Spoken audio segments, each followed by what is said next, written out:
at the Hustla Nation house. Lil Big Homie ran all the way from the small-time hustler's house. When he got there, he used the backyard entrance to slide into the kitchen undetected by the other partygoers. Thirsty, he grabbed a drink of Champion, a Hennessy and Coke. Satisfied with his thirst quencher but still worried, Lil Big Homie headed down the hall to his room to think about what had just transpired. It was easy for Lil Big Homie to have left the party without anybody knowing because the mild kickback that had started when he left off was now a full-blown party getting down. He had been in the house about 5 minutes without anyone noticing him until Queen, who had just came from his room looking for him, spotted him in the hallway. "Where were you, babe? I just came from your room looking for you." Queen got closer to Lil Big Homie and noticed the scarred look on his face and asked, "Damn, you look like you seen a ghost. You been watching scary movies again?" "No, baby, I was just in the kitchen getting a drink." He holds up his glass of Hennessy. Doorbell rings followed by a pound. Lil Big Homie spills a little of his drink, showing he's shaking. "No, I got it." He hurries in front of the partygoers to answer the door. "Who is it?" he calls out before he opens the door. "We looking for the nigga. Open up." Lil Big Homie opens the door to find another group of partygoers. They give him daps and love stepping into the house. As they move past him, he overhears one of them telling another partygoer about some drama that had happened. "Hey, did y'all hear about what happened around the corner? It's on the news. 2 imitation gangsters tried to rob Big Red's brother house and he got knuckled up. They still looking for the third suspect." At this, Lil Big Homie begins to literally sweat bullets. He tells Queen he doesn't feel good and heads towards the back. Once there, he slides under the bed, scared, worried, and breathing harder than ever. Within moments, the doorbell rings again. Swift walks over to open the door and sees a blurry picture through the peephole, but he makes out enough to know that they not there for the party. He turns to Money Green and yells for him to turn down the music. Then he focuses his attention back on the door, whose doorbell has rung again. "Who is it?" "It's the police, stupid." Officer Harris shouts out.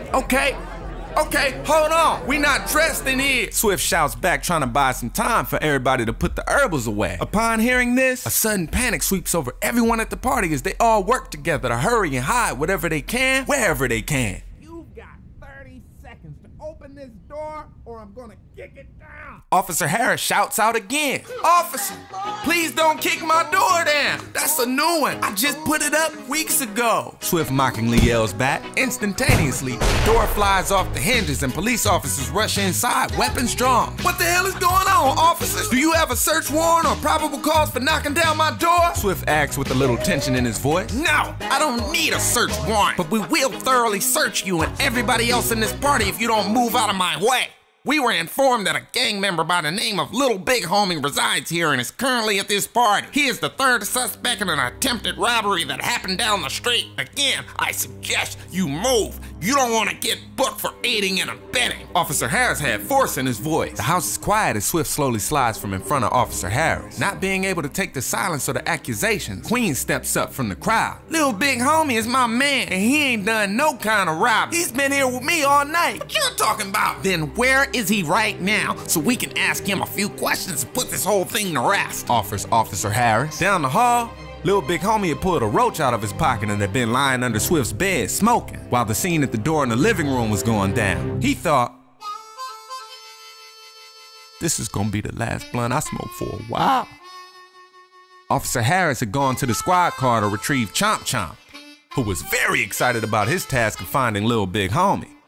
When Officer Harris and Chomp return to the house, they head straight to the hallway where Chomp wastes no time in sniffing out Swift's room. Officer Harris opens the door and Chomp leaps onto the bed with his head underneath, growling and staring at Lil Big Homie. "You might as well just come out now and save yourself some embarrassment." Lil Big Homie slides himself from under the bed. He looks at Chomp, who is still growling and drooling, and thinks twice about trying to escape without asking any questions. Officer Harris cuffs Lil Big Homie and escorts him out of the room. Queen, who had been waiting for him to come out of the room unharmed, now saw Lil Big Homie with cuffs on and now wore a look of shock. As they walked through the living room, all of the guests got a good look at the cuffs around Lil Big Homie's wrists. Officer Harris, Chomp, and Lil Big Homie exit through the doorway that is now missing a door and out to the squad car. Maniac walks through the doorway into the house with a look of confusion. He had just made it to the party and hadn't witnessed anything else but seeing his homie cuffed, getting put in the squad car outside. What the hell happened here tonight? Why they got Lil Big Homie sitting in the back of one-time car? The Hustla Nation members head into the kitchen with Maniac to explain and discuss what had just transpired among themselves. Man, that nigga is burnt out with a capital B. He tried robbing them fools down the street during a memorial service for Big Red, Elder Hustler explained. "You ain't never lied. He could have at least told us so we could cover for him, or had a white boy over here so the police wouldn't have tripped so hard, kicking in doors and shit." Swift was still mad about the front door. "You know,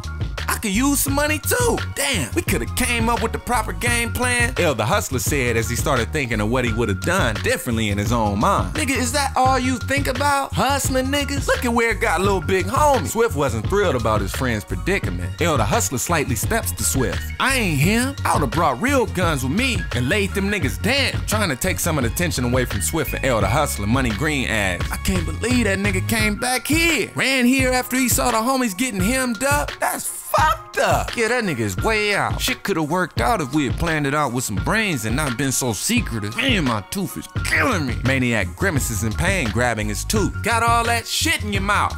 That's why it hurts so bad. Why don't you just get them fixed? Money Green asks Maniac. You got $300? You a ballin' ass nigga. Oh, my bad, I forgot. Your gold digging girl take all your money. Maniac shoots back. Swift and L the Hustler suppress they laugh.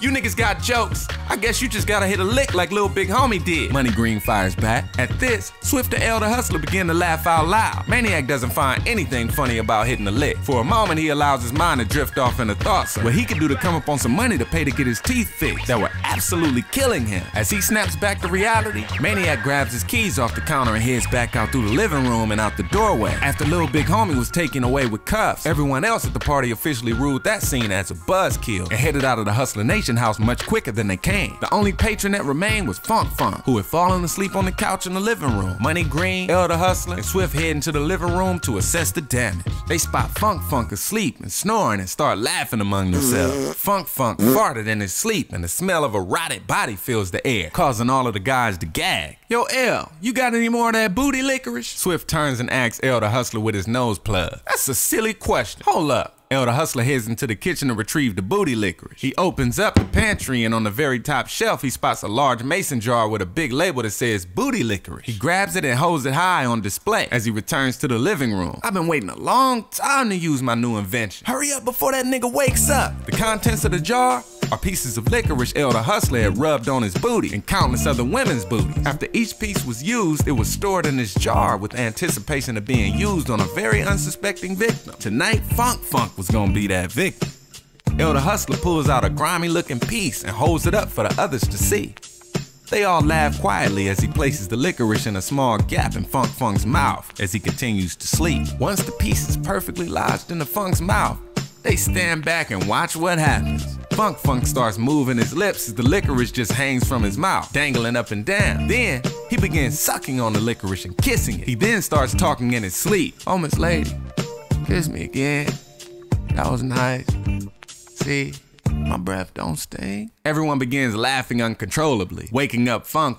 As he startles awake, he pulls the licorice out of his mouth, smacking his lips. The pretty lady that he thought he was kissing was really a piece of licorice that tasted and smelled like absolute shit. Immediately, he knew the three men standing in front of him were responsible. Y'all all gonna get yours, I promise. With that, Funk stood up, grabbed his signature jacket, and heads out of the doorway still angry. The room erupts into even more laughter. Meanwhile, Lil Big Homie, Monster, and Dulo, far from laughing as they are thrown into general population down at the county building. The other inmates begin looking the three new arrivals up and down. Most of the looks are to assess their gangster, but Lil Big Homie catches a few looks of lust and decides now is a good time as any time to make his formal introduction. Now let's get something straight right now. I ain't gay, I ain't nobody's bitch. I'm in here for killing 5 people with my bare hands and eating their arms, like Hannibal Lecter. Y'all bitch niggas better give me 5, or no, 6 feet at least, and everything'll be cool. Oh yeah, and Lil Big Homie's the name. A quick moment passes as everyone looks around to make sure they were all on the same page. Before Lil Big Homie could find a spot to sit down, everyone pounces on him, getting in a few shots each while he's on the ground moaning for help. One of the guards who had witnessed the whole thing and found it amusing finally opens up the cell and has some of the other guards pull Lil Big Homie out to be sent to the infirmary. Monster and Dulo, not wanting the same welcome that Lil Big Homie received, keep to themselves in the corner, avoiding eye contact with the other inmates. Luckily, about 15 minutes after Lil Big Homie was taken out of the cell, a few more guards came to move baby riders to their own cells in a different part of the county building. As soon as the guards hit the hallway of the cells, Monster and Dulo would be calling home in the meantime. The inmates in their cells began shouting at the new residents with taunts like, "New fish on the yard, fresh booty in the house." Halfway down the hall, Monster looks at Dulo and says, "We messed up, homie." Dulo simply answers, "You better adapt to this shit. We gonna be here for a while." The guard, who had been silent the whole time he had been escorting Monster and Dulo, continued his silence as he stepped in front of a cell on the right and opens it. He nods towards Monster, signaling him inside. Monster steps forward and into his cell, which is closed quickly. He is greeted by a deep voice belonging to a large black man by the name of Tiny C, who growls, "Welcome to the Love Motel. Bend over for me. I've been waiting for some brand new booty." Monster spins around and rushes over to the cell door, calling out to Dulo, who is now about 3 cells down with the guard, and yells out, "Save me!" Maniac had left the Hustla Nation house doing a whole lot of thinking about Lil Big Homie. Most of it was about how he messed up in the way he handled the situation. Mostly the idea of not having a real burner was the main component that Maniac knew was missing from the plan. At this point, Maniac was driving around town looking for an unsuspecting victim so that he could come up on some money so he could get his teeth fixed. After a few circles around the area, he finally spotted a square nigga counting a large sum of money coming out of a store to cash his checks. Damn. I hate that I had to get somebody, but damn, this tooth gotta come out. In one swift motion, Maniac grabs the gun from under his seat, opens the door, and steps out to Mr. Square nigga. "Tooth check, my nigga. Give up the chips or lose your life." Mr. Square nigga looks up at Maniac, still trying to see if this was a joke or if he was for real.